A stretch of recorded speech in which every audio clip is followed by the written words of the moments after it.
Olá, estamos aqui no nosso 18º Vozes Urbanas, o podcast do CAU-RJ. E hoje teremos duas convidadas ilustres e, juntamente com o nosso presidente Sidney Menezes, vamos ter um bate-papo aqui incrível sobre arborização urbana. Em meio a tempos onde as cidades ficam mais quentes, a paisagem urbana ela não é apenas uma paisagem, ela se torna algo fundamental para o conforto ambiental, para a qualidade de vida, para a saúde do ser humano. E é sobre esse tema que nós vamos abordar aqui hoje com Jeane Trindade, arquiteta e urbanista, especialista em planejamento ambiental e paisagístico, e ex-presidente da Sociedade Brasileira de Arborização Urbana. E também conosco, já, Tainá de Paula, arquiteta e urbanista e secretária de Meio Ambiente e Clima da cidade do Rio de Janeiro. E para esse bate-papo incrível, nosso presidente Sidney Menezes. Então, vamos começar aqui nessa conversa. É uma honra para a gente estar aqui recebendo. A Jeane é arquiteta, urbanista, como o Mica já apresentou, né? Mas, além disso, é minha colega de prefeitura. Trabalhamos juntos muito tempo na área ambiental, na Fundação Parques e Jardins. E a Jeane, ela é uma especialista desse assunto. Ela conhece muito bem o tema de arborização urbana. E eu já vou passar a bola para a Jeane, fazendo aqui uma pergunta, mas um questionamento, talvez, sob o ponto de vista da estratégia, do planejamento, das ações da arborização urbana na cidade do Rio de Janeiro. Como é feita essa arborização hoje, Jeane, na cidade do Rio de Janeiro? Ela ainda é refém das medidas compensatórias, ainda é refém dos processos de habite-se quando se constrói na cidade, ou a arborização já tem uma produção própria, um viveiro de mudas? Como é que isso funciona? Como é que é feito esse plantio hoje na cidade do Rio de Janeiro, Jeane? Bom, primeiro de tudo, um prazer enorme estar aqui no CAU, né? Obrigada, Sidney, obrigado, Mica. Falar sobre arborização urbana é um assunto, né, que é minha paixão, como o próprio Sidney já falou, e é um assunto que é muito inerente à nossa profissão de arquitetos e urbanistas. Então, a gente conversar sobre isso vai ser um prazer. Obrigada por esse convite. De fato, Sidney, o que você colocou é a forma como que acontece a arborização urbana aqui na cidade do Rio de Janeiro. Acho que todo mundo sabe que, para que a gente possa conseguir o habite-se das novas construções, a gente precisa plantar as árvores. Então, a gente tem uma legislação, que é uma legislação bastante antiga, da década de 70. O Rio de Janeiro era pioneiro nas questões da arborização no Brasil, junto com a cidade de Porto Alegre. E nos últimos anos, vamos dizer assim, que a gente não está já tão pioneiro assim. Na realidade, a gente ficou muito para trás nos últimos anos. Mas na década de 70 e na década de 80, nós fizemos uma legislação que cada vez que a gente construía na cidade e que, portanto, aumentava, né, a área de concreto, a área de asfalto, a área de superfícies impermeáveis, era obrigado a plantar uma árvore a cada 150 metros de edificação residencial, a cada 90 metros de edificação comercial e a cada 60 metros de edificação industrial. Então, você imagina o tamanho, a quantidade de árvores que são geradas, né, por cada construção que é feita nessa cidade. Além disso, a gente também tem que plantar todas as nossas calçadas e a gente também tem que ter as medidas compensatórias caso haja uma remoção de uma vegetação existente. Então, a gente tem, de fato, eu diria que uma carteira de árvores a ser plantadas boas, sabe, Sidney? A gente não tem, assim, muita falta. Claro que a gente queria plantar muito mais, mas como a construção civil no Rio de Janeiro ela está, né, em franca exposição e um aumento muito grande, a gente tem um número grande de árvores para plantar. O problema é que não existe um planejamento nesses plantios. Essa é a maior falha que a gente observa na cidade do Rio de Janeiro. Os plantios são feitos por projetos individuais e esses projetos não são posturados a um nível de território, né? A gente teve em 2016 o Plano Diretor de Arborização Urbana daqui da cidade do Rio de Janeiro. Foi um plano excelente, é um plano excelente, né? Ele identificou uma série de problemas que existem na nossa arborização, apontou uma série de caminhos, mas não foi um plano do ponto de vista estratégico, dizendo quais eram os eixos estruturais da cidade que mereciam uma maior arborização por conta de uma vulnerabilidade climática ou uma vulnerabilidade social ou mesmo um déficit de áreas verdes. A gente tem esses dados mapeados na cidade, mas a gente não tem uma coordenação desses assuntos. E aí eu te interromperia aqui só para complementar uma coisa que você estava falando, muito importante, quando você fala do plantio, né, para as pessoas entenderem, né? O plantio, ele hoje, ele é executado por algum órgão específico da prefeitura, ele é executado pelas empresas credenciadas junto à Fundação Parques e Jardins, portanto terceirizados. Então esse plantio nas ruas, nas calçadas, nas vias, como é que ele é feito? Através de que órgão? Através de que setor da prefeitura? A Fundação Parques e Jardins ainda é responsável, como foi durante décadas, por essa política pública, ou não funciona mais assim? Não, funciona dessa forma, mas hoje a Secretaria de Meio Ambiente também faz indicação de plantios de arborização. E aí o que a gente sente, né, analisando como está acontecendo a arborização aqui no Rio de Janeiro, é que existe plantio, mas não existe projeto. Você falou dos credenciados. Há uns anos atrás, como acontecia? A Parques e Jardins tinha um grupo grande de arquitetos paisagistas com muita experiência, que trabalhava há muitos anos na casa, e os projetos saíam desse grupo de arquitetos paisagistas que estavam na Fundação Parques e Jardins.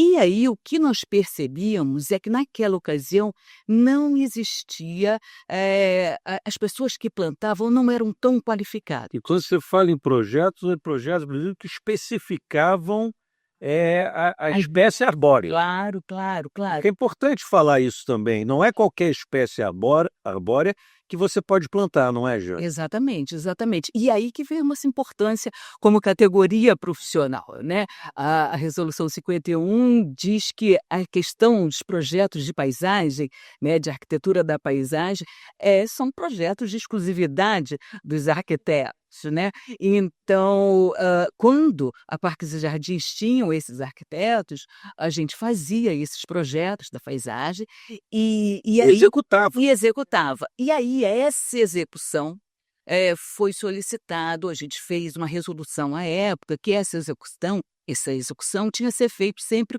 com a coordenação do engenheiro florestal, do engenheiro agrônomo ou do botânico, porque eles entendem da árvore.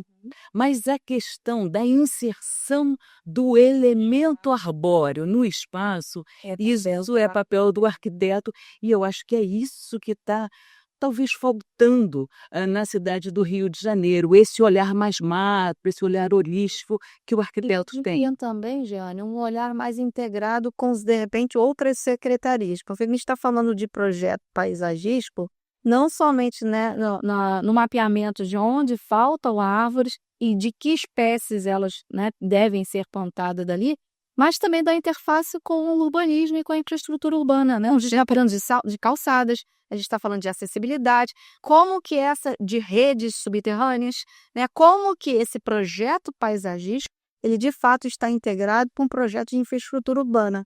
Existe esse casamento entre órgãos e secretarias? Não. Porque quando falamos de projeto, eles precisam integrar. Lamentavelmente não, Nica, você tocou num ponto muito importante. Agora, na COP30, né, em Belém do Pará, nós tivemos o Plano Nacional de Arborização Urbana, né?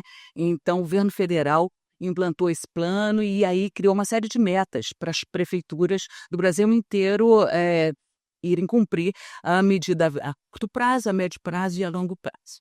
E o grande diferencial desse plano é que ele colocou a arborização urbana dentro do setor de infraestrutura urbana.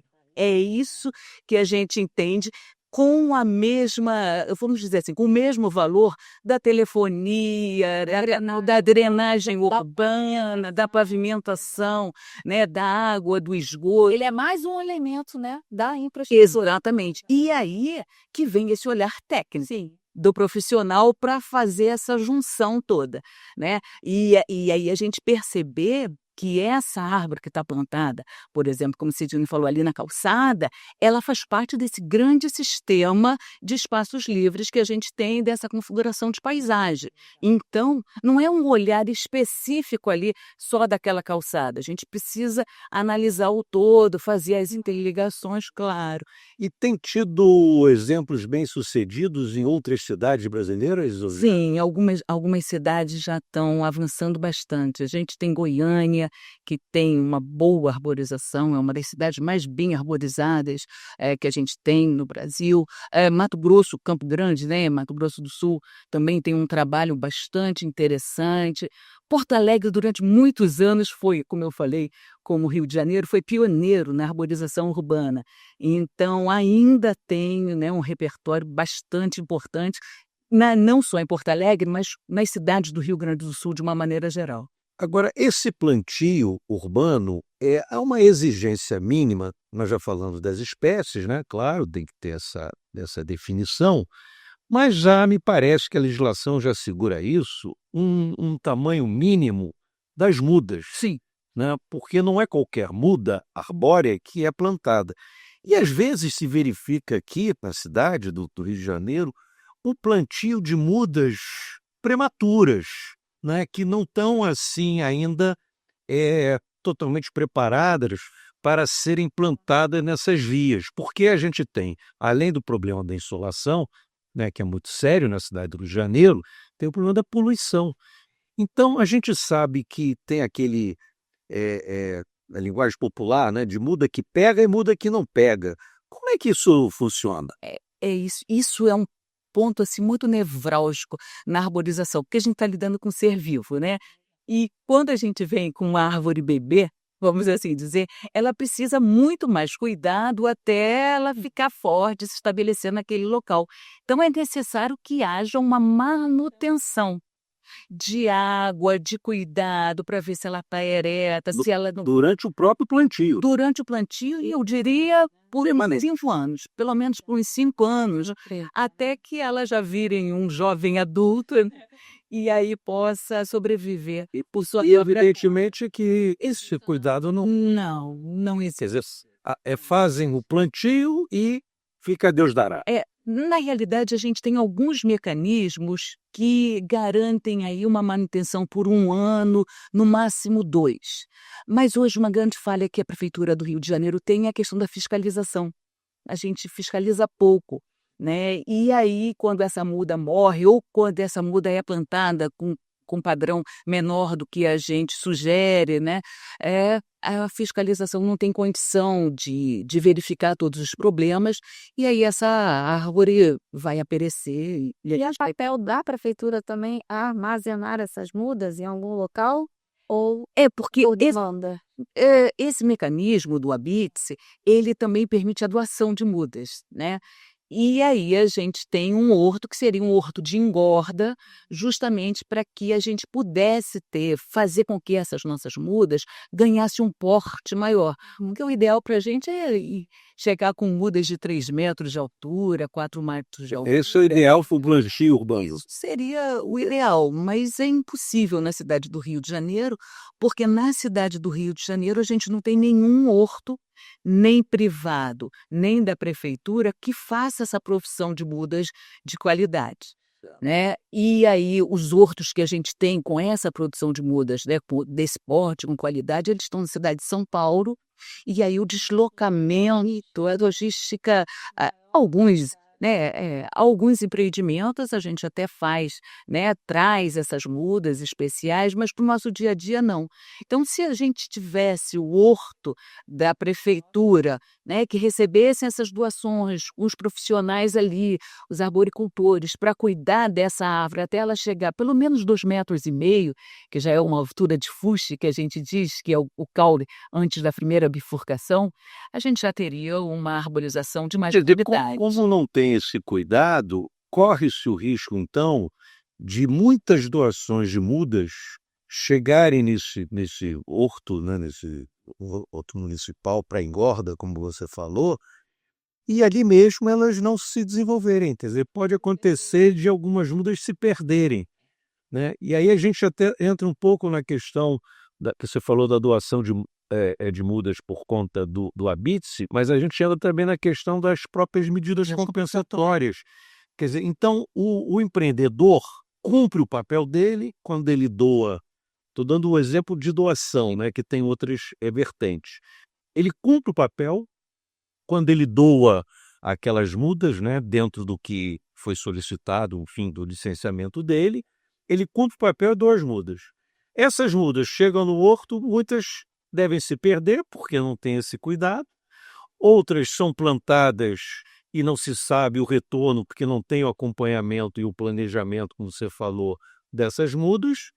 Então fica, na verdade, aquela doação que foi calculada, que foi pensada como uma maneira de você amenizar, mitigar, né, a supressão vegetal que ocorreu, acaba não acontecendo de fato, porque ela acaba sendo bem abaixo da expectativa. Não é? Exatamente, exatamente. Como a gente tem uma perda muito, muito, muito grande, a compensação ambiental, ela não vai ocorrer. Esse que é o fato, porque para essa compensação ambiental ocorrer, a gente teria que pensar nessas árvores bem formadas daí a 10 anos. Aí é que ela realmente pode começar a prover todos os serviços ecossistêmicos. E ao longo desse período de 10 anos, a gente não tem esse acompanhamento aqui na cidade. Quer dizer, então, quando você fala de novo, né, nessa falta de projeto, de planejamento, a gente pode incluir aí também essa visão que não existe, né, de estruturação, de retaguarda, né, de apoio a essa questão específica da arborização. Quer dizer, então, o que é necessário talvez fosse um passo atrás e a gente se estruturar primeiro, né? Sim. O poder público se estruturar, de um horto que funcione, que acompanhe. Na verdade, Que é plano estratégico uma pensando no ciclo do Exatamente. Desde a coleta da semente, então, até a supressão do vegetal e o possível descarte desse material Isso morto. já ocorreu em algum momento? Você lembra disso ter ocorrido em algum momento na cidade do Rio de Janeiro, ou em outra cidade, ou em outra localidade? A gente teve, em 2007, foi o ano da arborização na cidade do Rio de Janeiro. Né, o painel interglobal de mudanças climáticas tinha feito, né, apresentado aquele relatório assustador das mudanças climáticas, da elevação do nível do mar, e esse relatório chegou para os técnicos, né, da prefeitura e a gente verificou que havia necessidade de se cuidar de alguma medida de mitigação. Então, nesse momento, foi quando foi criada a diretoria de arborização da Prefeitura do Rio de Janeiro, e aí tentou se amarrar dentro dessa estrutura da diretoria de arborização, tanto a parte de cuidado do horto, né, tanto a parte de projetos e plantios, a parte de manejo, tudo ficava dentro do mesmo guarda-chuva. E ali, minimamente, a gente começou a fazer alguns projetos dentro dessa estrutura que a gente diz que seria uma cadeia fechada, realmente. Mas a nível do município, que seria o ideal, né, porque a gente gasta muito dinheiro, na realidade, a gente joga dinheiro fora. Né, porque cada muda perdida, quer seja no horto, quer seja na rua, né, foi um dinheiro que a iniciativa privada investiu Que não chegou. e não chegou à sua efetivação. Quer dizer, nós temos, na verdade, um problema sério de gestão né? Gestão ambiental, gestão pública ambiental, em que a gente verifica hoje, né, na cidade, é a consequência, né, desse problema. Mas a causa não está aí. A causa não está na falta do plantio, não está na falta das medidas compensatórias, a atuação dos empresários, né? Eu acho que o problema está no próprio poder público, enquanto ineficiente na gestão urbana, ambiental, né, da cidade. Exatamente. E temos bons técnicos para isso, né? A gente tem Nica, cada vez menos, porque há muito tempo a gente não tem concurso público, né, de arquitetos, de profissionais de nível superior, né, vamos dizer assim, da área que a gente trabalha, da engenharia florestal, da arquitetura, da engenharia agronômica, dos próprios botânicos. E esse conhecimento é um conhecimento que dificilmente o mercado traz, porque ele é muito sensível, ele tem muita particularidade. Então, está se perdendo. Eu diria, Cisnei, que está praticamente perdido, praticamente perdido. Hoje, quem está, de fato, tentando passar esse conhecimento são as universidades, os cursos de pós-graduação. Hoje, no Brasil, a gente já tem 2 cursos de pós-graduação em arborização e florestas urbanas, um em São Paulo e outro no Rio de Janeiro. Você, inclusive, dá aula, não? Eu dou aula no curso que ele é internacional, é Brasil e Portugal, e é bacana, porque aí a gente troca experiências exitosas, né, da Europa e fala com pessoas do Brasil inteiro. Então, é bastante interessante. Mas São Paulo também tem. São Paulo também tem uma pós-graduação em arborização urbana, porque a gente não está mais formando profissional do serviço público. É muito difícil ter esse profissional. E a gente também aprende muito com o erro, né? Então, a pessoa que chega hoje, eu diria, que vem do mercado ainda com uma boa qualificação, ela vai ter dificuldade de entender essa logística. As mudanças climáticas estão afetando todos nós e afetando também o nosso arboreto urbano. Então, hoje em dia, a gente tem algumas espécies vegetais que estão sendo dizimadas por conta das mudanças climáticas. Então, elas morrem. Simplesmente elas morrem porque elas começam a fenecer, e aí a gente vai percebendo, a população não sabe que isso está acontecendo, e quando a gente chega, né, quando a prefeitura chega para fazer a remoção de todas essas árvores, existe uma comoção, e é bom, mas é bom que haja, mas também precisa ter esse esclarecimento. E aí, como não tem essa gestão fechada, né, esse esclarecimento às vezes não chega como deveria chegar para a população, né?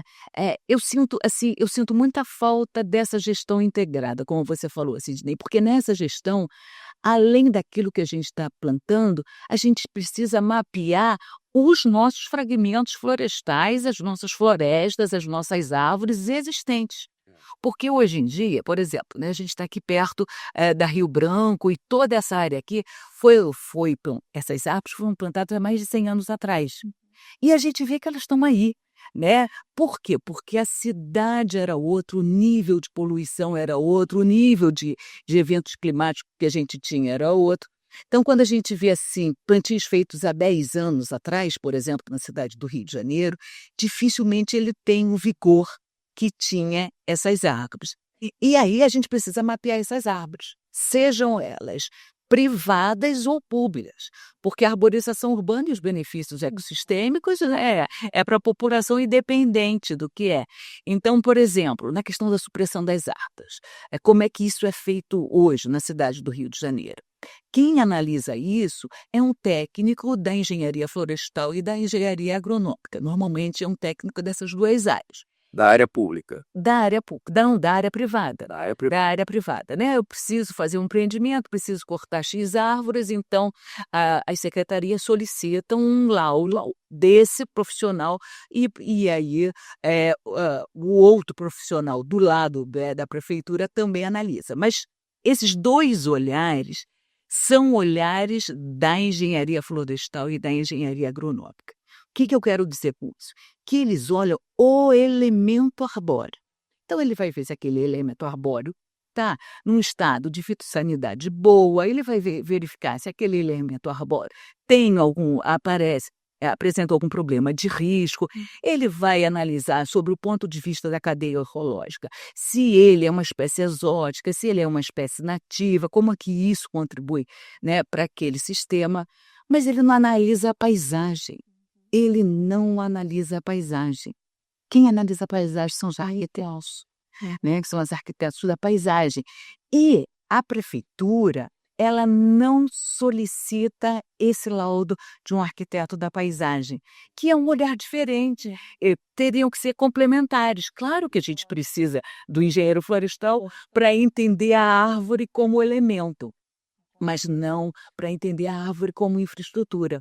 Então, quando o governo federal sinalizou que a árvore é infraestrutura urbana, né, de uma certa maneira, isso saiu do Ministério do Meio Ambiente, né, Ministério do Meio Ambiente e Clima, mas eles entenderam que era infraestrutura urbana, ele está dizendo que é além da questão ambiental, é além da questão ecológica. Você tem aí as camadas sociais, tem as camadas culturais, tem as camadas históricas, e tudo isso, eu diria que somos nós, né? A nossa categoria profissional que faz isso, né? Tem esse olhar. Que tem esse olhar. Mas também. Eu queria pegar esse gancho que você falou. E quando a gente está falando de arborização urbana, a gente não está falando só de calçadas e enormes. Não, Só implica esse comparativo entre as áreas mais vulneráveis ou talvez de encostas. Como que é esse balanço desse projeto?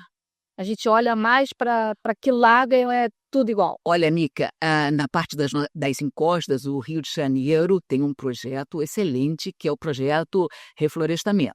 Consolidado. Consolidado há mais de 40 anos e com resultados, né, excelentes. Então, as nossas encostas, elas são, eu diria que elas têm um cuidado, claro que a gente gostaria que fosse muito maior, mas é difícil até a gente ver escorregamento de massa de terra na cidade do Rio de Janeiro por conta desse trabalho que não é um trabalho de 1 e 2 anos, é um trabalho de 40 anos. Uma das poucas políticas públicas que não tiveram interrupções. Exatamente. Sai governo, entra governo, muda gestor e a política de reflorestamento da cidade do Rio de Janeiro permanece. Eu acho que isso é um ganho enorme e que se deve muito aos servidores da prefeitura. Claro, com certeza. Justiça seja feita.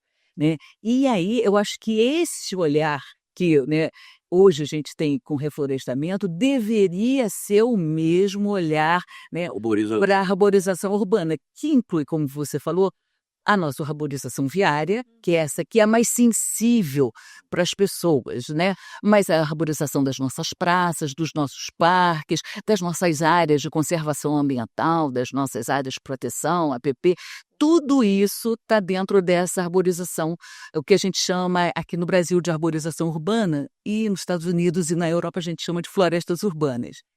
E nesse plano, só que aí você está falando das áreas mais vulneráveis, esse plano que foi feito pelo governo federal, ele é muito interessante, porque ele entra com uma regra que é do engenheiro florestal holandês, que é a regra 330-300.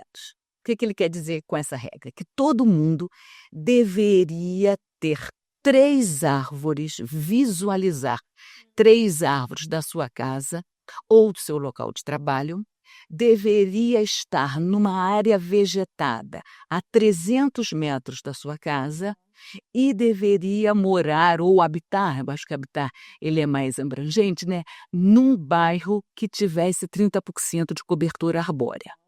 E o porquê que ele trouxe essa regra 330-300?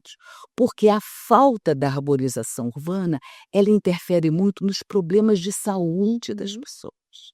E isso é lamentável. A gente também não tem esse cruzamento aqui na cidade do Rio de Janeiro de problemas respiratórios, problemas que a gente tem até de desenvolvimento de outras doenças, como estresse, como depressão, como ansiedade. Isso tudo já foi comprovado que o elemento verde, só se a gente visualizar. A gente não precisa nem ter um contato tátil, só a visualização, ela já... Existe um conceito parecido com esse, que é o do 15 minutos verde, né? Você fazer uma caminhada pela cidade, né? Aí também tem a questão da caminhabilidade, importante.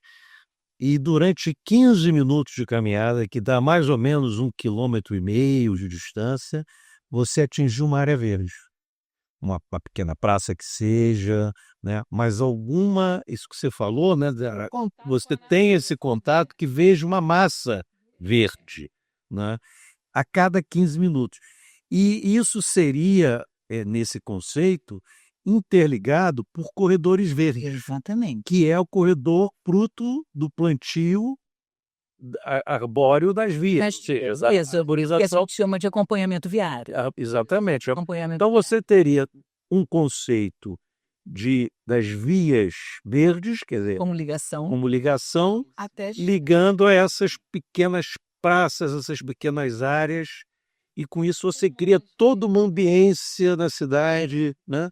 Não só do ponto de vista ambiental, mas do ponto de vista urbano mesmo. Perfeito, por isso que mais uma vez reforça a ideia do planejamento integrado, como o Mica falou, das diversas áreas de ação. Agora, né? apesar disso tudo, a gente tem a imagem da cidade do Rio de Janeiro, somente a imagem para fora, né, de uma cidade verde, né, porque a gente tem, como você bem explicou aqui, né, os nossos morros todos recuperados, ou boa parte deles, né, há um acompanhamento, há um monitoramento dessa vegetação, né, a gente não vê mais casos, ou raríssimos, né, de supressão de mata atlântica, ou supressão dessas vegetações mais consolidadas. Hoje isso tem acontecido pontualmente, não é? Que tem a ver também com a questão da ocupação irregular, das favelas, né, daquela velha discussão dos ecolimites, né, que faziam um polígono, separava ali o limite entre o que é favela, o que é mata, o que é verde, Bom, o fato é que a imagem da cidade para fora é uma imagem ainda positiva do ponto de vista verde, por conta dessa vegetação, por conta de termos a maior floresta urbana, né? Isso tudo faz parte do conceito. Longe da questão da arborização urbana de rua, né? Sim, acompanhamento visual. Ao lado, né? E será que é por causa disso que nós vamos ter, por exemplo, esse ano acontecendo o 8º Congresso Internacional de Arquitetura Paisagística na cidade do Rio de Janeiro? Isso também tem a ver, Claro, claro. Não, a cidade do Rio de Janeiro, ela foi decretada paisagem cultural da Unesco, né? E aí não resta a menor dúvida que esse símbolo e essa harmonia que nós temos, né, entre as nossas florestas, os nossos morros, os nossos forcos hídricos e a própria construção civil, né, os nossos empreendimentos, ele é feito de uma maneira muito singular na cidade do Rio de Janeiro. E aí isso desperta muita atenção internacional e também dos nossos colegas nacionais. Mas a Mica tocou num ponto muito importante, que é a área que não é turística dessa cidade, né? Que é a área onde vivem as pessoas, né, mais marginalizadas, ou as pessoas de uma classe social um pouco mais pobre dessa cidade. basicamente a chamada P3 e a P5, né? Exatamente. Então a gente tem ali a cidade maravilhosa, que seria a Zona Sul, e que tem todas essas características que você falou, tanto que a nossa paisagem cultural, que é tombada pela Unesco, ela começa aqui no centro da cidade e só vai na Zona Sul. Não para. Todos da Zona Sul. É muito específico. E aí, quando nós vamos para a P3, a gente tem uma falta de espaço. Só para quem está nos ouvindo, a P3 é a zona norte da cidade. E aí, nessa zona norte da cidade, a gente tem um adensamento muito forte e uma falta de espaço muito grande. E aí, cabe o arquiteto descobrir esse novo espaço, que aí é aquilo que vocês falaram, né? De tempos em tempos, a cada 300 metros, como o plano está indicando, você vai destinar um lote, que hoje é um lote que é privado, mas é um lote que está vazio, sem nenhuma edificação. Será que a gente não pode fazer uma pequena praça, né? Um parque de bolso, né? E ali fazer uma arborização? Será que num local de estacionamento ao longo da via, a gente não pode pegar uma vaga de carro? Uma vaga de carro são 12,5 metros, né? 2,5 por 5.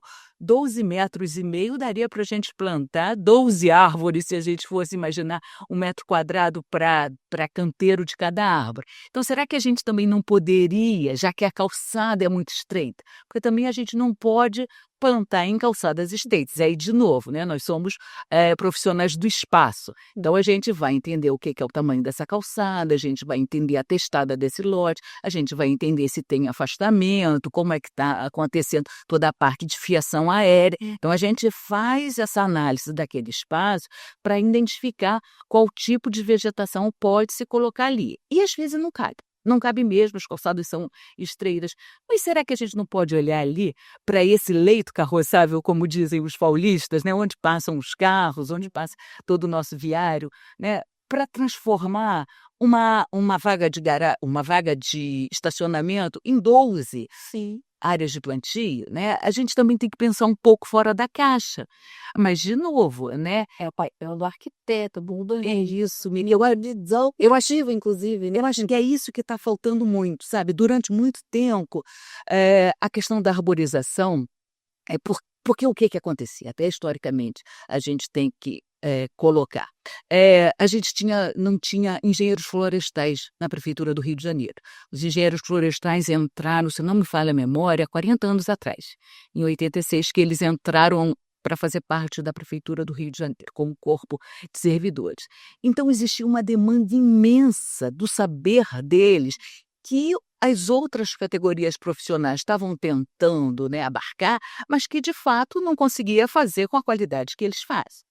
Então, durante esses 40 anos, eles vieram mostrar o seu valor, e, de fato, o valor deles é muito grande mesmo, eles vieram mostrar esse seu valor. E eu senti, Cisnenica, que os arquitetos retiraram, sabe? Ou deram um passo atrás dentro desse sistema de arborização urbana. Falaram, não, é uma questão ecológica, é uma questão do elemento arbóreo, que a gente chama muito de arboricultura. A arborização é o ato do plantio, entendendo todas as questões da urbanização urbana. E a arboricultura é você analisar o elemento vegetal, né? Questão de doença, que nós não iríamos saber de maneira nenhuma, né? Questões de risco. Então, Especificidade daquela. claro, e que dá Que ele sabe. da maior importância.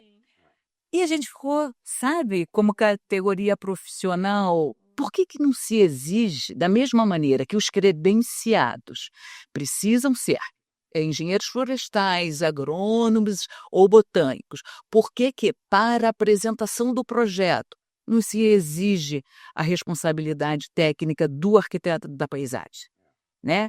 Por que nesse olhar da supressão das árvores, que a gente sabe que isso também é analisado pelo florestal e pelo agrônomo ou pelo botânico, por que a gente também não solicita, né, que seja o arquiteto? E isso é fácil de fazer, porque essa resolução da exigência desse profissional, né, do agrônomo, do florestal ou do botânico, isso foi uma resolução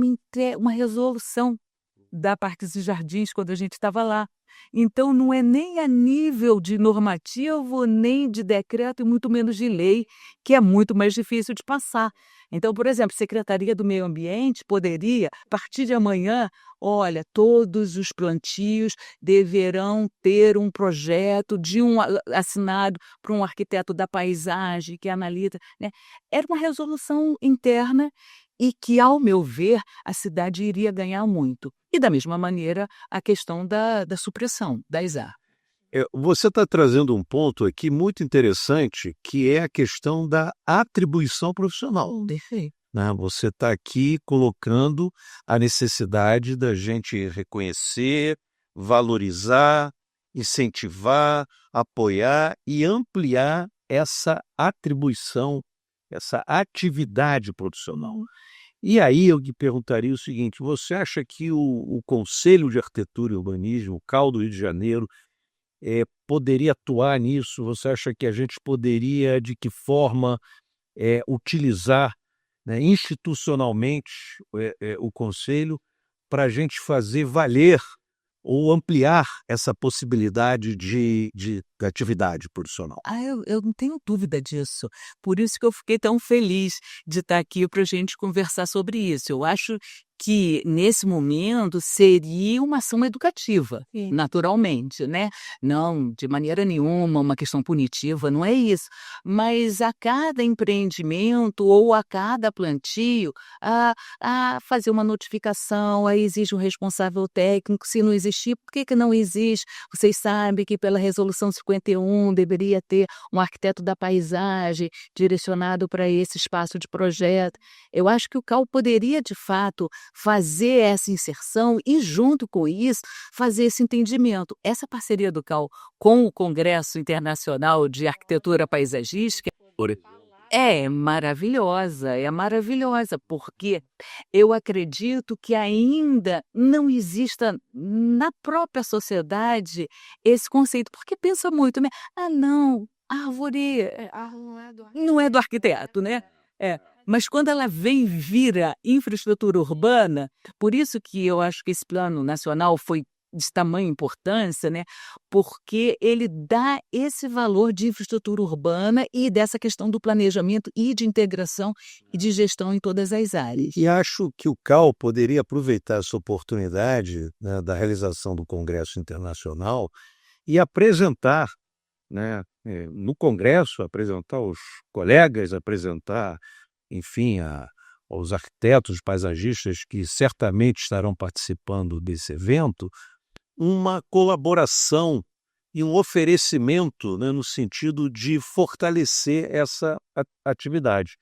Nós poderíamos aqui, no âmbito do CAL, resgatar um pouco essas resoluções do CAL-BR, E propor, né? propor, Criar uma a gente proposta. e divulgar, a gente mostrar enquanto instituição, né, mostrar ao poder público, né, que existe uma atribuição Necessário. necessária, Necessário. essencial para o arquiteto paisagístico desempenhar suas atividades e descrevê-las, né, como você aqui rapidamente citou, algumas ações, algumas E possibilidades. esse momento é um momento bom, né?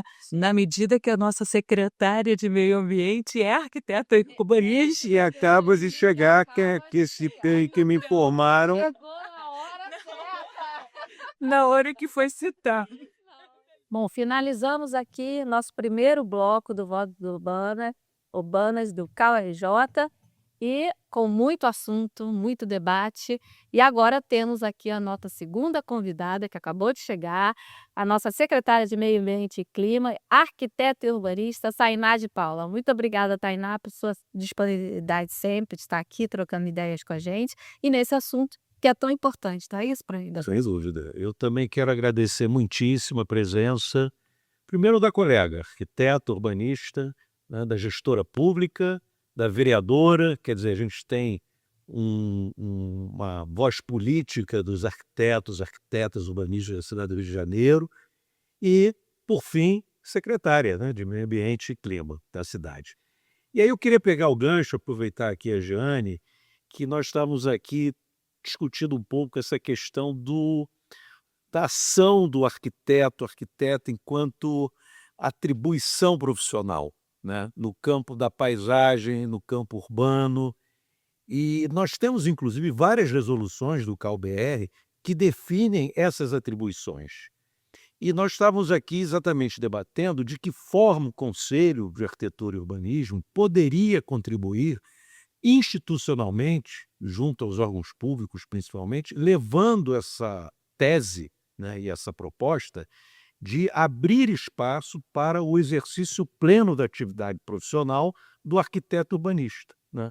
Não como gestor, mas como profissional do espaço urbano, né? Então, eu queria, antes de passar para a Tainá, passar para você, Jane, só para fazer esse aquecimentozinho desse assunto, que aí você dizia, sorte nossa que ainda temos uma arquiteta urbanista à frente da secretaria.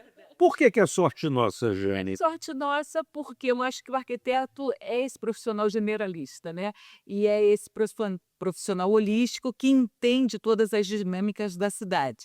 A gente trabalha muito com os engenheiros florestais, com os engenheiros agrônomos, com os botânicos, mas eles têm um olhar muito específico para o elemento arbóreo.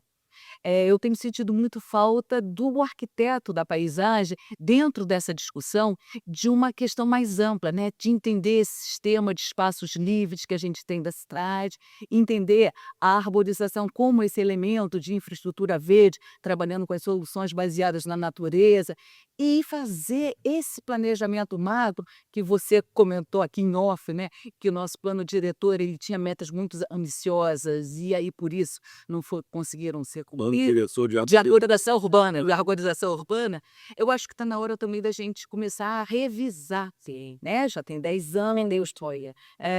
Revisar esse plano diretor para que aí a gente possa fazer ações setoriais, projetos integrados, e aí essa ação do arquiteto da paisagem está muito inserida. Então, essa foi uma provocação que eu fiz e eu falei, essa conversa vai ser fácil, eu falo, qual é a ideia? Então, para a palavra, Não, mas tem dúvida alguma. Estou atenadíssima, Fajano. Quero agradecer, claro, ao nosso presidente, Mica, pelo convite, e dizer que o arquiteto, nos últimos 30, 40 anos, perdeu muito esse protagonismo de discutir paisagem e discutir o debate de como é que a gente cria uma lógica mais ecossistêmica entre o objeto construído e o ambiente natural.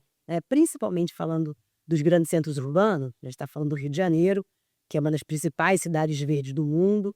Nós temos as 2 maiores florestas urbanas do planeta, e isso deveria exigir dos arquitetos e urbanistas do Rio de Janeiro um profundo conhecimento e uma profunda intencionalidade de a gente ter maior relação com esse ambiente natural.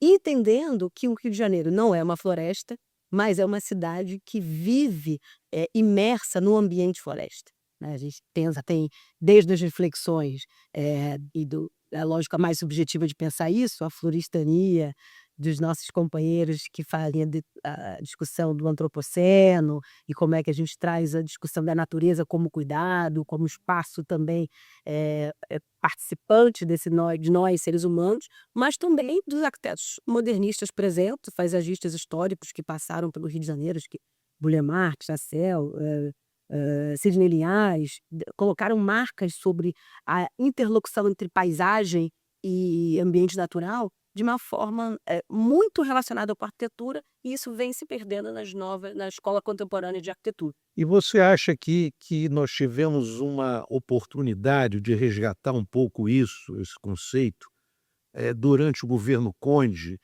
quando ele propôs os projetos do Rio Cidade? Porque eu me lembro bem que dos projetos do Rio Cidade existia uma disciplina obrigatória que era a questão da paisagem, a questão da arborização urbana.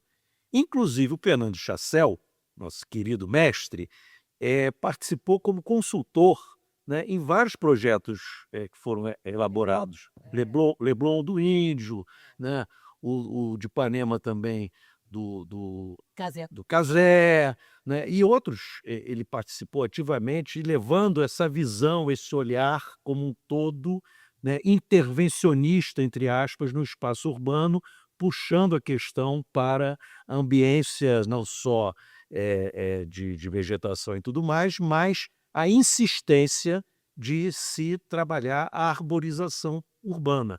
Dentro do desenho urbano. Tanto que é verdade isso, que no aspecto dos projetos, na época, e a gente acompanhou, né, Jane, um pouco isso, estávamos na prefeitura, você tinha plantas específicas de arborização.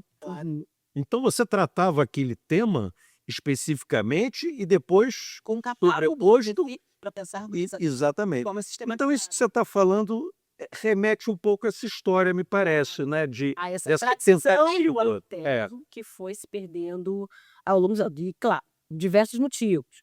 Eu acho que tem a dimensão da profunda categorização do mercado imobiliário, né? O arquiteto é parte de uma engenharia e não mais reflete o todo dos processos de empreender, de construir a cidade. Isso parte da deficiência das prefeituras, das gestões de modo geral, de usar o instrumento master plan.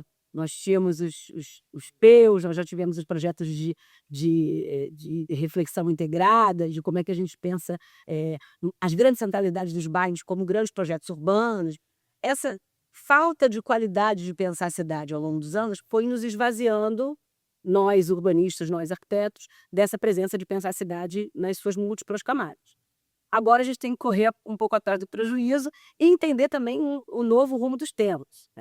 A tradição, por exemplo, da arborização urbana vem da questão da paisagem, do passeio público, e literalmente nós temos o primeiro passeio no Brasil, tradicional, inglês, se remetendo até às altas elites cariocas.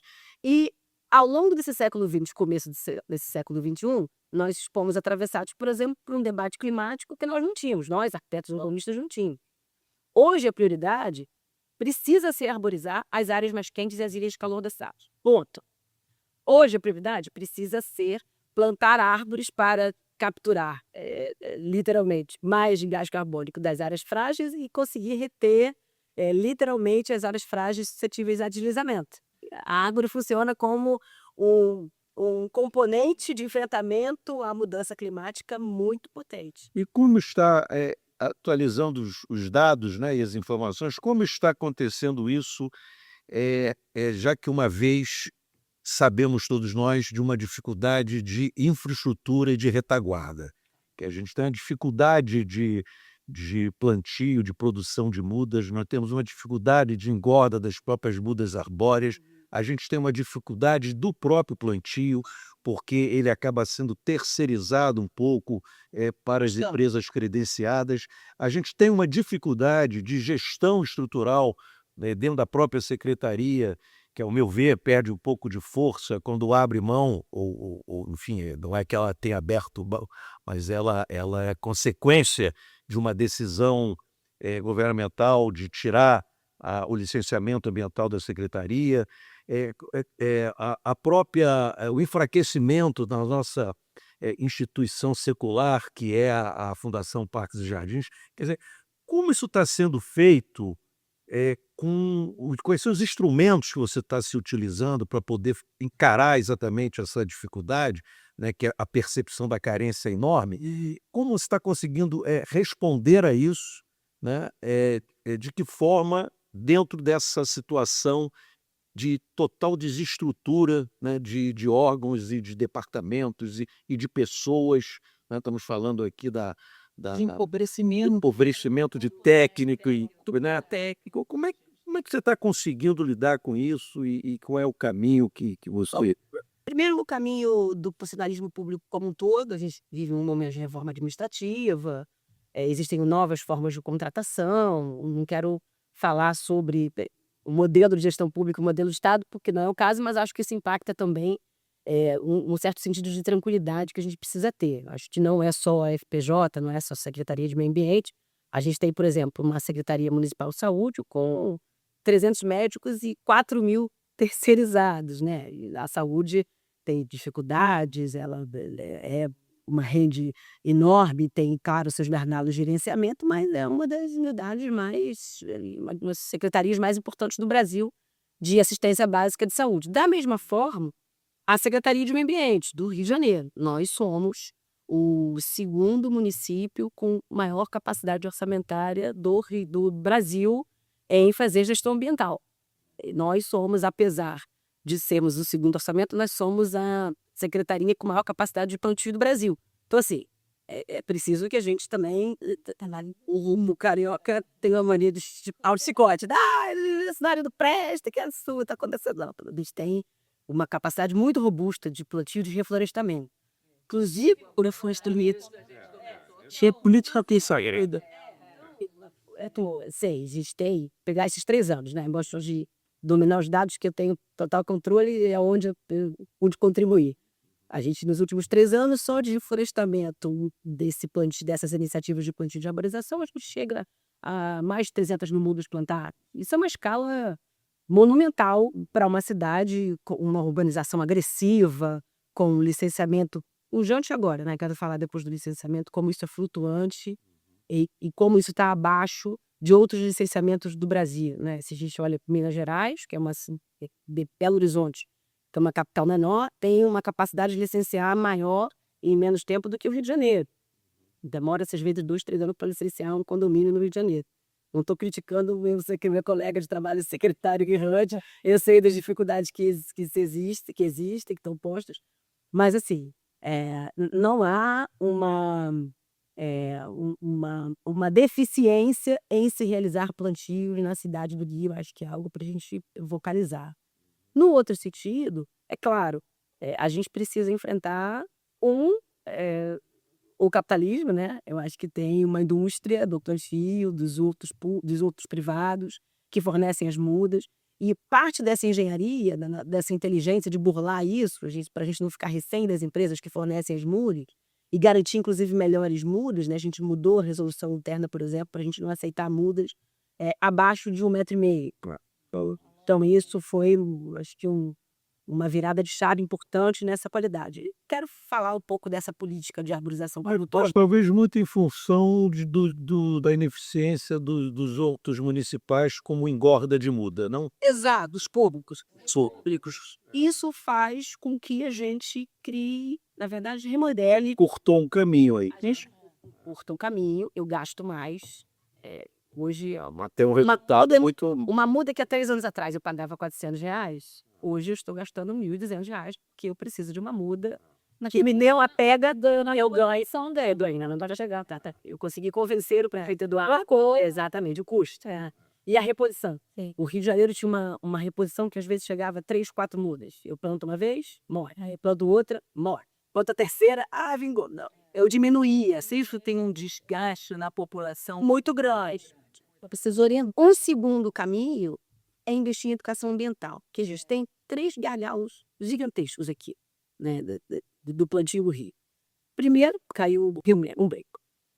Primeiro, áreas que não têm capacidade de suporte para plantio, coisa que o nosso plano diretor de arborização anterior não encarava com robustez. Quando você coloca uma meta usada, você quer dizer que você quer plantar nas áreas que não tem árvore. E às vezes você quer plantar em áreas que não tem árvore, que não tem capacidade para receber uma goma, para receber um berço com 50 centímetros pelo menos. Estão nas físicas. Porque eu tenho uma adutora naquela rua, porque eu estou falando de áreas históricas. Eu não vou quebrar Marechal Hermes, com o seu casario do século XIX, com a sua calçadinha de 1 metro. Não, a falta de capacidade de suporte é da rede aérea, a gente tem que discutir fiação, né? Desemboca num outro problema, que são as podas drásticas. E por que as podas drásticas acontecem?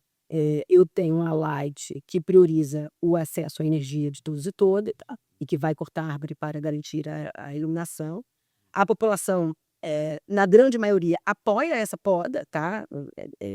Os ambientalistas, talvez alguns técnicos fiquem super chateados com as podas violentas da Light, mas a ampla maioria dos moradores, principalmente das áreas vulneráveis do Rio de Janeiro, fala assim: poxa, não cai mais árvore no meu fio, eu não fico 12 horas, 20 horas sem energia elétrica. Essas podas violentas da Light também podemos referir às podas da Conlurb? Também, na mesma chave. Então, essa questão da poda é um ponto dramático.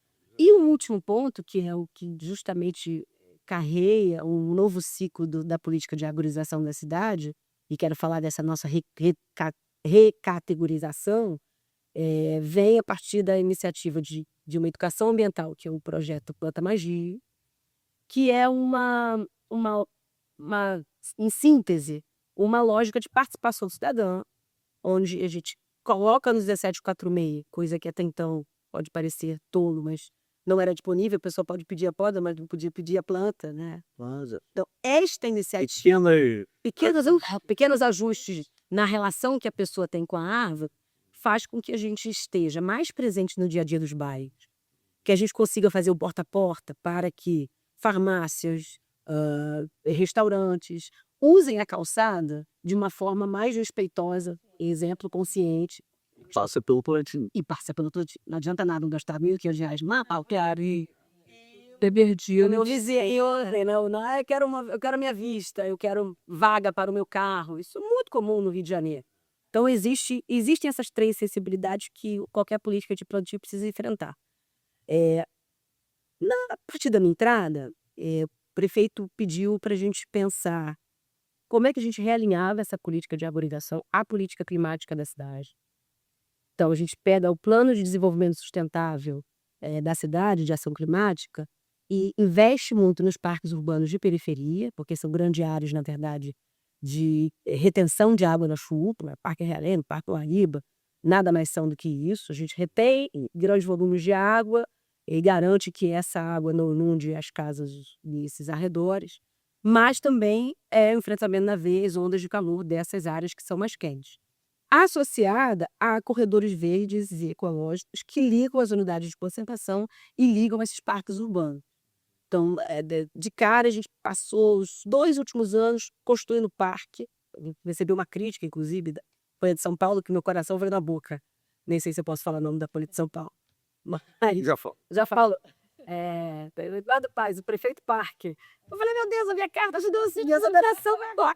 Eu estou batendo na tecla, porque, gente, já criou um artifício, né? A gente não está criando um parque frágil, né? Baratinho, uma praça ajeitada. A gente está gastando 30 milhões, 40 milhões num parque mediano desses que a gente constrói, porque, na verdade, é uma solução de engenharia, né? Com uma super urbanização, né? Com um projeto qualificado, com um projeto da AMPA. Você está criando um parque com uma função ambiental. Ambiental.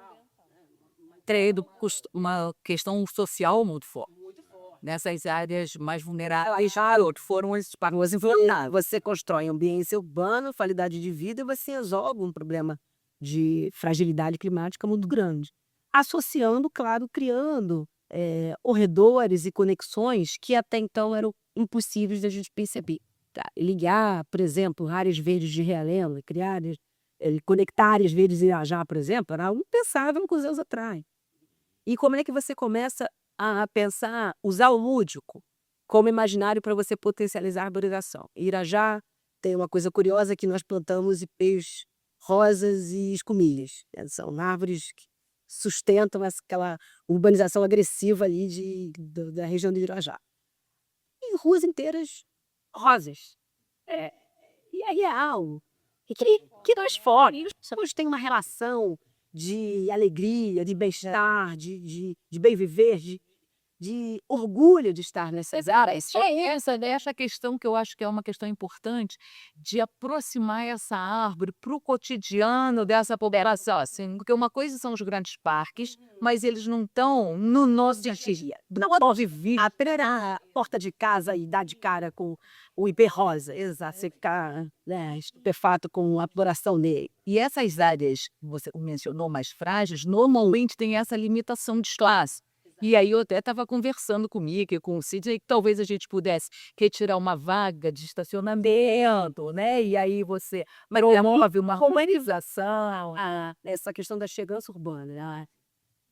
Você muito negocia, você apresenta um resultado numa rua vizinha e aí você literalmente negocia. Você vai investindo a população, né? Acho que esse é o elemento importante.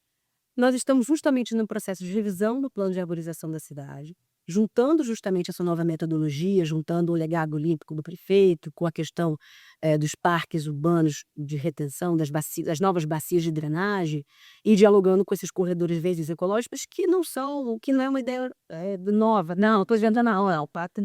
O Conde Psiquis tentou corredores ecológicos, Conde tentou corredores verdes usando estou com falando a bairro da cabeça, o Rio Cidade. Então, são isso da Pedra Branca, a Tijuca, ela já está delimitada ao delimitamento.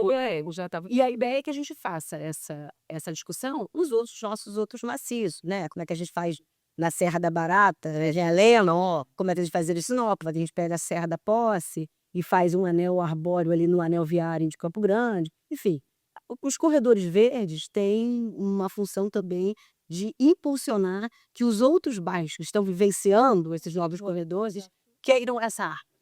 Não adianta nada a gente ir lá, fazer marola, sem consciência ambiental nenhuma, e essa árvore não vai... Você aí, né? Exato. A Jane trouxe um dado aqui muito importante, aí eu vou te perguntar se isso teria condições de ser acoplado, né, a essa proposta que vocês estão desenvolvendo, que é a presença e a participação do projeto paisagístico, né? E aí tem que perguntar qual o papel da Fundação Parques e Jardins nesse contexto, porque à época era produzido pela Fundação Parques e Jardins eu acho que quando você foi diretor, inclusive, de arborização lá, né? É planejamento. Planejamento, projetos de implantação de arborização urbana. Então você tinha não só o desenho, né, a intervenção, vamos dizer assim, projetual, mas você tinha a definição das espécies, né, das alturas, completa. Isso existe até hoje. Isso era uma cultura que existia na Fundação Padre Jardim, mas parece que se perdeu também. Não, talvez tenha se burocratizado, sim. Mas eu acho que vai versa mais sobre o distanciamento dos arquitetos e urbanistas nesta reflexão do que necessariamente dos técnicos, fazendo uma defesa aqui dos técnicos. Eu não estou servidora, eu não sou servidora, mas eu quero fazer uma defesa de quem está num fronte de escala. Um engenheiro florestal, um biólogo da FPJ, tem uma responsabilidade de escala, é a seguinte, né? Tive uma briga no começo, romântico, há 3 anos atrás na secretaria, que era só espécies nativas da Mata Atlântica, né? Entrei, xiita, querendo me pedir, ouvindo as vozes dos meus projetos da minha cabeça. Não, porque eu fiz um parque em São Paulo, que só tinha Mata Atlântica, não sei o que. Tá. Aí, os engenheiros, por 40 anos, sabendo isso, olha, é que é para o Brasil? O Brasil demora 20 anos para ficar igual com os dois dedos. Você quer, a tua pega, vai ter dificuldade. Você tem 1 milhão para gastar e você vai torrar esse 1 milhão vai evaporar. E eles me provaram por A mais B, tem uma ciência, um saber acumulado na FPJ e na Secretaria de Meio Ambiente, que é verdade. Hoje, a gente tem, e até por isso que a gente acumulou o termo de referência da revisão, uma das nossas intenções na revisão do plano de arborização do Rio é chamar as entidades, convocar inclusive os setores que dialogam sobre a arborização, para a gente criar um novo manual de arborização do Rio. Isso precisa ser feito. Olha aqui, ó, Macaé já fez. Macaé fez, mas, com todo respeito a Macaé, Sofia, temos o quê? 200 mil, 300 mil habitantes, nós temos 10 milhões e 200 mil. Sidney, eu acho que o nosso manual tem que estar comparável ao manual de Nova De ver dos arbóreos na cidade. Do Maias Públicas, a gente trabalha com um número de 650 mil. Que a gente trabalha. E aí o esforço que a gente tem feito, né? Um esforço caríssimo, por sinal. Salvador lá, que é meu engenheiro florestal favorito lá na secretaria, está super feliz, os técnicos estão felizes, que a gente está tocando o cesso arbóreo da fazendo levantamento da cobertura vegetal da cidade, né? Porque tem um trash. Que inclusive precisa municiar novo, mas o plano quantitativo, qualitativo e qualitativo. As duas coisas, tá? Eu acho que é importante atuar em setores. A ideia é a gente pegar por AP, entender como é que cada AP está funcionando, o que a gente tem achado dos corredores verdes e dos bosques. E temos, claro, as áreas mais críticas já mapeadas. Então, essa primeira fase foi fácil de a gente conseguir construir. Os 70 quilômetros de corredor, né? Então, não 30 mil, fazendo a minha cola aqui, 30 mil, 40 mil espécies. As 200 mil... os 200 mil árvores de plantio do Planta Magia, por exemplo, que tem de terra. Se 200 mil pessoas ligarem ao mesmo tempo, eu vou me desesperar, porque eu zero meu estoque, eu não tenho mais para plantar. Mas a gente entende que é o máximo de capacidade que existe hoje na cidade de golas vazias, de berços vazios. E no momento que você tenha uma definição sobre estratégia, aí é aquilo que a gente deve fazer, pode terceirizar. São operação. Agora tem um saber que precisa ser revisionado. Nós temos uma política nacional hoje de manejo de exóticas, principalmente de leucenos. Sim, aí são invasoras, exóticas invasoras, olha extra, problemas seríssimos na nossa cidade. A gente tem áreas de unidades de conservação, todos que tem todas tomadas. Jaca, um problema, o PNT. No Parque Nacional da Arborização da Ideúda, camada de jaqueira. Eu tenho uma relação como antiga a jaca, mas eu não gosto de contar a árvore, pode ser coisa assim, a jaca é um problema. As amendoeiras estão muito adaptadas na cidade, chapéu de couro e tal, né? Estão na restinga e eu fiz normalidade, porque na praia tem uma relação afetiva da sombra, mas... a regeneração dela é um pouco mais baixa, nas asas outras, só a gente usa ele controla. A gente voa com mais o olho para as amendoeiras. Mas assim, A amendoeira é um problema dramático no Rio. Sabe por quê, gente? Aquele coquinho maldito da amendoeira e top tudo. Então, assim, desculpa, eu vou falar que é verdade. Glória Catete e Flamengo alavam por conta disso. Assim, é um problema de gestão. A Avenida Brasil, os pontos que tem mais amendoeira são os nossos pontos mais crônicos. E apesar da amendoeira, a amendoeira é proibido o plantio. Já usando essa ideia. Mas a população tem isso mesmo, efetiva, porque cresce muito rápido, porque é uma espécie rústica, porque dá uma sombra maravilhosa. Que a sombra dela é agradável, né? No caule, tem tronco muito tranquilo de ficar perto, dá para fazer a festinha do pai, com baile, Mas que tu é um problema que precisa ser enfrentado. Tem discípulo longevo. Mas não há plantio, né? Não há plantio. Lavante, dupla verrúbio, cúcula, tinha que ter. São dos arboristas, né? As figuras que pegam a mudinha. Consegui uma mudinha de uma planta do que era, não é? Uma jaca. Então, assim, Mas a leuceta é um problema sério. mas a gente precisa enfrentar. A gente precisa enfrentar essas discussões que são questões já muito ultrapassadas, vencidas, né, no âmbito nacional, na política de arborização que é a leucena, mas também questões locais, como a amendoeira, que a gente precisa vencer. E, cara, é um problema por vir, porque o Rio tem, em vários bairros, uma infraestrutura de mais de um século, pensar na drenagem do Catete fica assim, chorando. O nosso queridíssimo Lúcio Costa, quando fez o plano tirou a Barra da Tijuca, da Baixada de Jacarepaguá, especificou a amendoeira. Amendoeiras, exatamente. Então, você lida com questões que são questões Vários engenheiros florestais, tem bosques e bosques, serras e serras de sabiá e lucenas no Rio de Janeiro por conta de um acúmulo. E isso é evolução, né, gente? É do tempo histórico de saber. Cada um saber. A importância naquele momento era capturar, segurar a nitrogênio da terra para enriquecer o solo. Naquele momento era importante ter a garantia de não expansão de uma área frágil, uma área de favela. Então você faz uma cerca de leucena. A gente até falou dos ecos limícolas, os ecos limícolas. Eu vi de tudo, né? Os urbanistas uruguaios fizeram muita coisa. Não estou sabendo. Não vamos cancelar os amigos que plantaram amendoeiras e leucenas por aí. Mas acho que a gente tem que avançar. Mas isso, claro, não é a gestão pública que faz. É um momento, como a revisão do plano de arborização, que chama a sociedade, que inclusive provoca que os especialistas, que não, obviamente não estão pensando isso de uma forma categorizada, escutam, né? Acho que vai ser muito importante esse ciclo aqui dos próximos 6 meses da cidade. Mas eu acho que essa sua revisão, essa proposta de revisão do plano diretor, ela pode indicar mesmo diretrizes de fortalecimento das ações institucionais, que aí elas vão ver, aí lógico, aí pouco importa, né? Pouco importa, né? Mas quem vai executar a partir de uma diretriz clara, definição das áreas prioritárias. Hoje, o que a gente fez? A gente está nacional Fundamental. Qual é meu sonho, né? Eu consegui concretizar alguns sonhos que o prefeito dá. Primeiro, ele garantiu que a gente ia ter política ambiental na favela, na periferia. Então, eu agradeço profundamente. Ele é um sujeito da Zona Sul com muita Isso está acontecendo. Isso está acontecendo. Os parques urbanos, os parques milionários lá, me chamam de cara. Eu sou uma executando. E está executando. Mas os bosques, os bugicareus dentro das unidades das favelas, ela As agroflorestas, isso é muito, são cases de sucesso. A gente avançou na discussão lá na secretaria, que era um tabu, tá? Acho que minha presença mexeu um pouco com essa estrutura.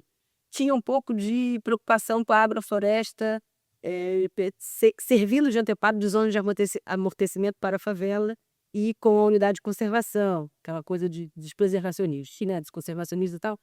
Mas eu acho que a gente tem que flexibilizar porque a agrofloresta pode ser o novo ecolimite do século XXI. E servir de cinturão verde alimentar também. E eu acho que é a maneira talvez mais inteligente de a gente ganhar espaço dentro de áreas que são muito conflagradas. Todo mundo vai querer derrubar uma sibipuruna para construir uma casa. As pessoas vão pensar 2 vezes em derrubar uma mangueira. Agora, nessa ação que você falou, nessa ação que você falou de fortalecimento dos parques, né, da periferia e tal,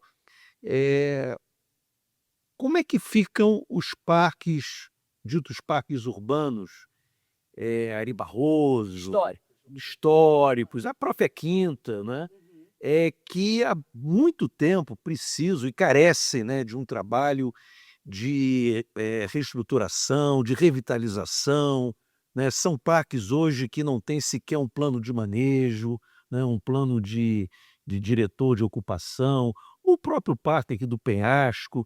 Como é que fica na lógica aí da secretaria os parques existentes que se encontram há muito tempo, Viegas, né, há muito tempo Os parques abandonados? Todos eles não têm uma obrigatoriedade de plano de manejo, né? Isso. E aí, a princípio, eles não estavam assim sob o guarda-chuva da Secretaria do Meio Ambiente.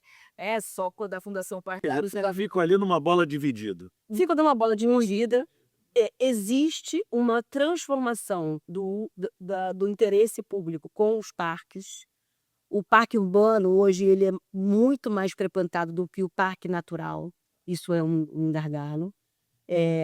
A gente precisa entender esses novos usos e essas novas dinâmicas.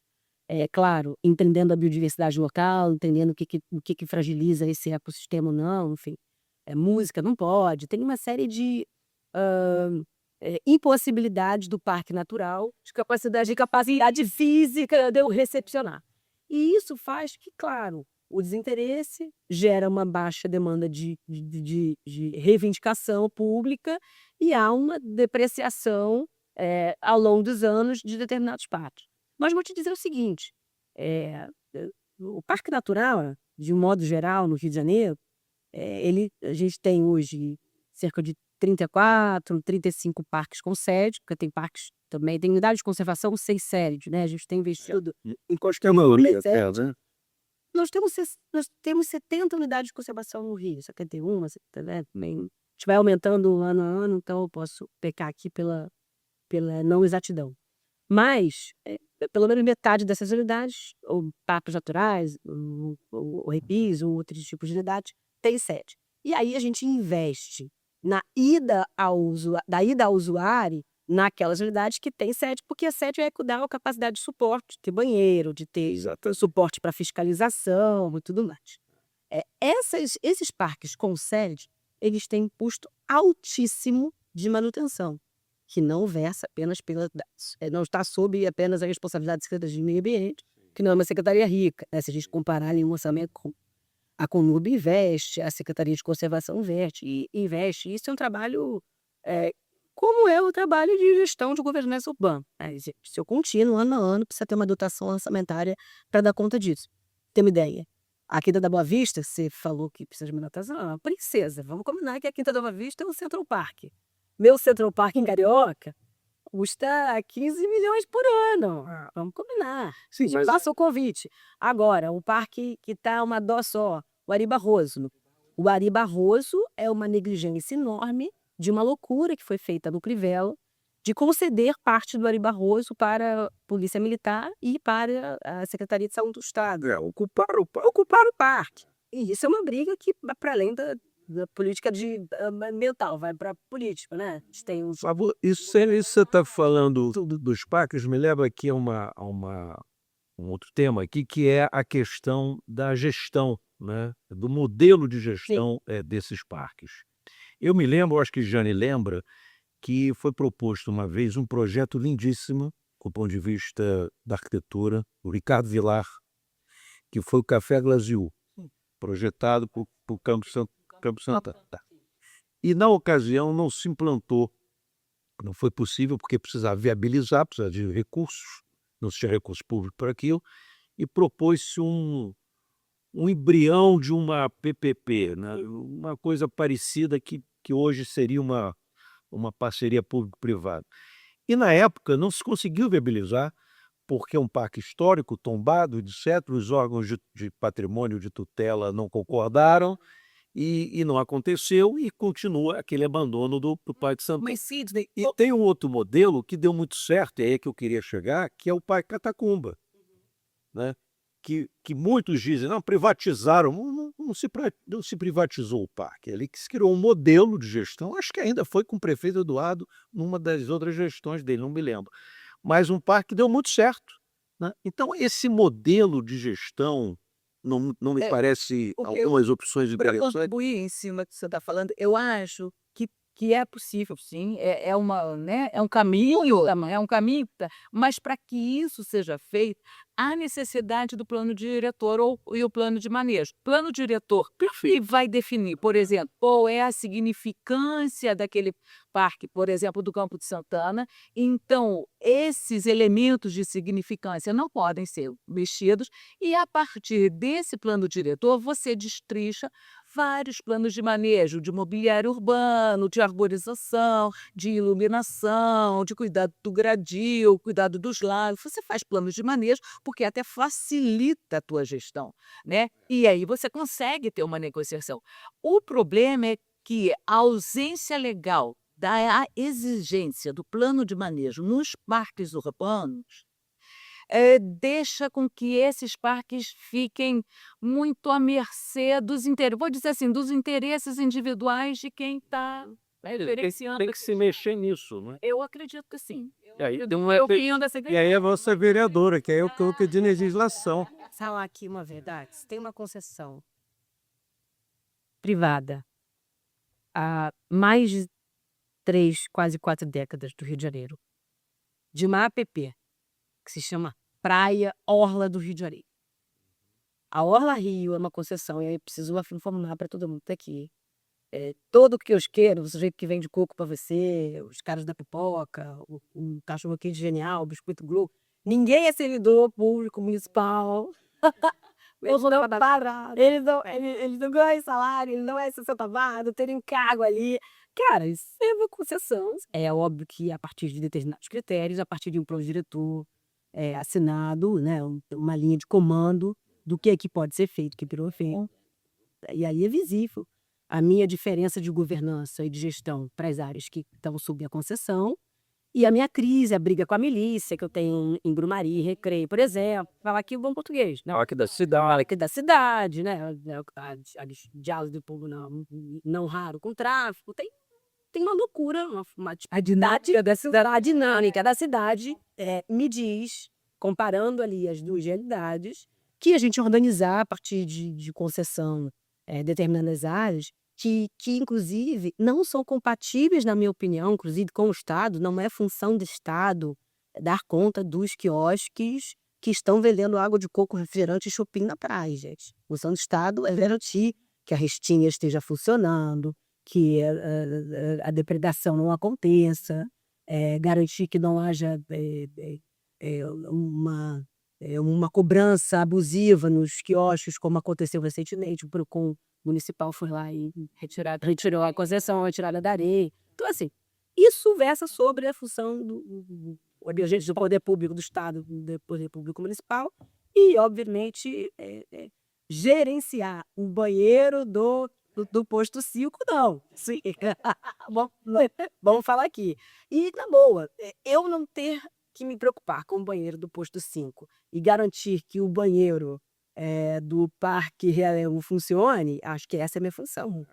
Então, parte desse modelo de concessão que a gente está tentando implementar no Rio, e uma das negociações, vamos dizer assim, para aceitar ser secretário de meio ambiente, foi a seguinte: topo muito, o PT criou a legislação de política de relação público-privada desde o Estatuto da Cidade. Nós não temos problema nenhum em lidar com o poder privado, desde que o privado tenha as suas responsabilidades. E mais, isso não pode ser oneroso para a população. A gente tem que a população seja ouvida, né? A população seja ouvida, fundamental. Vamos fazer chamadas públicas, vamos garantir a transparência e a participação popular, mas principalmente vamos garantir a gratuidade dos parques, porque é possível. Tem parques interessantíssimos no Rio de Janeiro. Qualquer vendedor, qualquer comerciante vai querer usufruir desse ponto comercial, que versa sobre isso.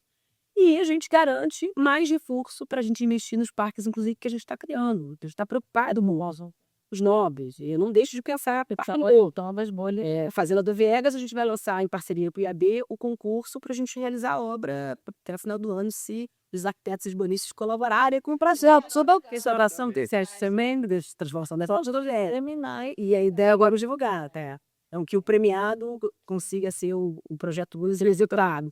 Então, assim, a gente está fazendo um investimento muito grande nos parques para que a gente pense também, ao mesmo tempo, uma lógica sustentável no médio e no longo prazo para que a gente tenha, por exemplo, que é o meu sonho, cada bairro tenha o seu parque, que não é algo possível. Vários países, várias cidades de norte global conseguiram ter parques próximos, parques de menor escala, que é o super interessante. Todo mundo quer ter uma praça parque. Sim. Esperamos cá. Mas se a gente não conseguir, a gente faz um parquinho de bolso, nem de então, por exemplo, pega o Gandaraí, a gente tem ali, quase que nenhuma de escala vai ser um Grajaú. Agora, Maravilhoso. caminhando aqui pro final aqui Maior da nossa reunião, né? E que não ficará só nesse, porque eu acho que nós temos aqui vários assuntos a serem desdobrados. Acho que podíamos, numa próxima roda, chamar nossos colegas da BAP, até por conta do congresso que vai acontecer em maio. É importante a gente ter a participação deles, né? Mas eu queria tratar assim do último tema aqui, nesse momento, que é a questão da gestão urbana, a gestão ambiental mesmo da cidade. Eu acho que é muito importante, uma cidade ainda mais como o Rio de Janeiro, né, o gestor responsável pela questão ambiental ter realmente controle, né, dos instrumentos possíveis para essa gestão. O que eu estou querendo me referir aí? Como é que você enxerga, e se isso já é consolidado mesmo, né, um serviço fundamental que falamos aqui en passant, que é o serviço de podas, hoje na empresa que cuida do lixo urbano, que é a Conlurb. Você acha que isso está consolidado? Você acha que isso melhoraria se tivéssemos o resgate novamente dessas ações estarem sobre a tutela, a gestão, a responsabilidade de quem cuida do meio ambiente? Eu sou muito favorável e não quero brigar com o prefeito ao veto, né? Mas, sendo muito elegante com ele, com toda a generosidade que ele teve comigo em ouvir os puxões de orelha, eu transformaria a Fundação Parques e Jardins em uma empresa pública. Eu acho que seja isso, é um modelo que permite que O resgate do serviço de poda. com o resgate do serviço de posa, com o resgate do serviço, por exemplo, da compostagem, das folhas de varrição. Teria o controle. A gente pode, inclusive, monetizar isso. Eu hoje sou uma das maiores consumidoras do composto da Colurb, que é o Fertilurb, assim. E é um dos melhores compostos que tem, tá? Às vezes o que eu compro lá ele é 100% orgânico. Ele é 100% orgânico, tem um controle interessante da varrição. Eu produzo, eu tenho macronutrientes e micronutrientes. Exato. Então é interessante. Isso é interessante. Então, tem inclusive um potencial financeiro dessa nova empresa, né? Que a gente precisa pensar. E a agilidade, né, que você pode contratar, você pode realizar, diferentemente do que a fundação e da administração direta. E eu acho, sinceramente, que o Rio caminha para isso. Foi importante provar, né, que a gente tinha capacidade institucional, que a PJ, que a SMAC, a gente vinha de um momento de destruição ali do anterior, não quero falar o nome do ex-prefeito, do anterior, e a gente tem que literalmente remontar a Secretaria de Meio Ambiente e a própria Parques e Jardins. Vai a capacidade institucional? Usar o 1746, dizer que a gente consegue dar conta de pedidos em escala, criar novos parâmetros, novas resoluções de plantio. Eu acho que mexer, inclusive, com a própria autoestima do servidor, que estava assim, E a verdade também, seja dita, a Secretaria de Meio Ambiente é uma secretaria muito recente. Ela foi criada com o Sirqui, 92, 93, né? Porque antes era uma superintendência da Secretaria em urbanismo. exatamente. Então nós tivemos um ganho importante, mas que eu acho que se não tivermos essa preocupação ou essa proposta que você está trazendo, que é uma proposta que me parece muito factível e interessante, se nós não tivermos esse cuidado, nós vamos perder e vamos esvaziar essa questão da gestão ambiental que hoje está fragmentada. O meu grande medo é você perder esse conhecimento. Essa cultura.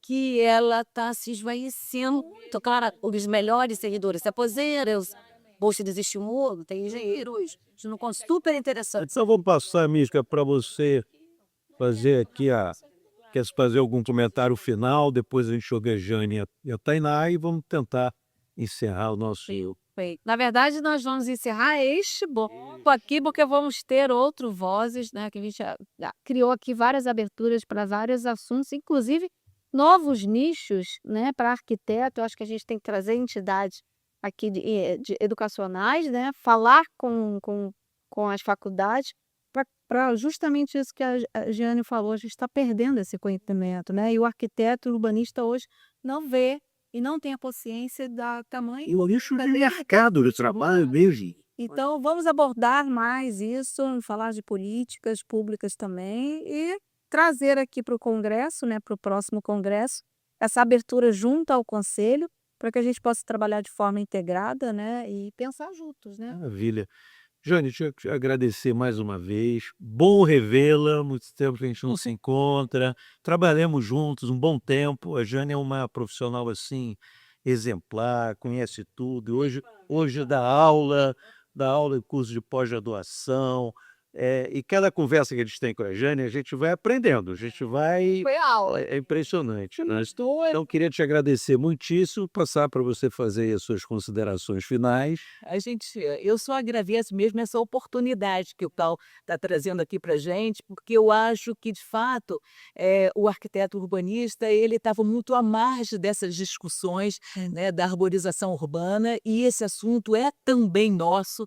Então, vocês abrirem essa porta, a casa, para a gente poder conversar sobre esse assunto que é tão importante nesse momento de mudanças climáticas, né? Eu acho que foi muito, muito bom e eu só tenho a agradecer. Agradecer você, Maravilha. agradecer a Tainá. E um assunto que nós nem debatemos aqui, não deu tempo, que é a questão do clima, né? A questão que hoje eu já chamo, como alguns autores, de mutações climáticas. Nós já passamos das mudanças, sabe? Eu estou naquele time dos autores que falam nas mutações climáticas. E aí convidar mais uma vez a Tainá, agradecer. A Tainá, a gente tentou marcar várias vezes encontros, reuniões, mas ela tem uma agenda que é impossível, porque além de ativista, além de política, além de arquiteta, além de secretária, me disseram inclusive que tem ideias aí de novas candidaturas, novos desafios políticos. Agora eu quero tocar a política de arborização do Brasil. Pois é, isso é importante. Então, eu queria te agradecer muitíssimo. Para a gente aqui do CAL, uma honra, uma alegria estar aqui com você. E hoje não vai ser a única vez. Você dá um jeito de dar espaço para o CAL na sua agenda. Por favor, suas despedidas. Brasília, obrigada demais, Sidney, Mica, Jane, prazer te ouvir, trocar com você. E acho que a primeira tarefa é a gente deixar um recado para os arquitetos e urbanistas para refletirem mais sobre esse ambiente edificado e esse ambiente natural que a gente precisa construir e entrelaçar. Dizer que o Rio de Janeiro está num caminho muito acertado de como é que a gente enfrenta calor, como é que a gente enfrenta as mudanças climáticas. Isso é urgente. Para além, claro, das unidades de conservação, do que a gente acumulou ao longo do século XX, existe uma tese, e essa tese é o evento extremo. O Rio de Janeiro é uma das cidades mais impactadas e a gente está no caminho certo. Agenda climática, planejamento e política implementada. Maravilha. Então, terminamos aqui mais uma Vozes Urbanas do CAL do Rio de Janeiro. Muito obrigado.